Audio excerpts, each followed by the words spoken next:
একটু আগেই কিন্তু বৃষ্টি হয়ে রাস্তাঘাট পুরো ভিজে গেছে, আর ওয়েদারটাও কিন্তু সেই রকম হয়ে গেছে, মানে সত্যি ঠান্ডা ঠান্ডা ওয়েদার ছিল।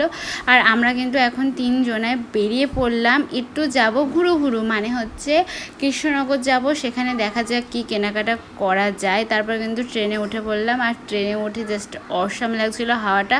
তারপর একটু হেঁটে হেঁটে যেতে যেতেই দেখলাম এখানে হচ্ছে কাঠগোলাপ ছিল, আর এই ফুলটা সত্যি বলতে কি আমার খুব ভালো লাগে, আর গন্ধটাও সেই লেভেলের গন্ধ।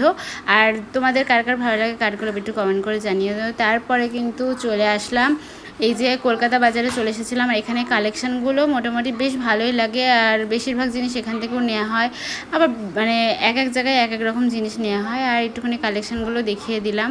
না সত্যি দেখে শুনে নিতে গেলে সত্যি কালেকশানগুলো সত্যি খুব ভালো থাকে।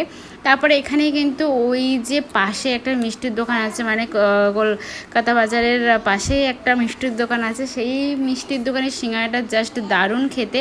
আর তারপরে কি কিনলাম না কিনলাম সব কিছু কিন্তু পরের ব্লগে তোমরা যদি দেখতে চাও তাহলে শেয়ার করবা। আর সত্যি বলতে কি সিঙ্গারাটা দারুণ ছিল, দারুণ। তো ভিডিওটা কেমন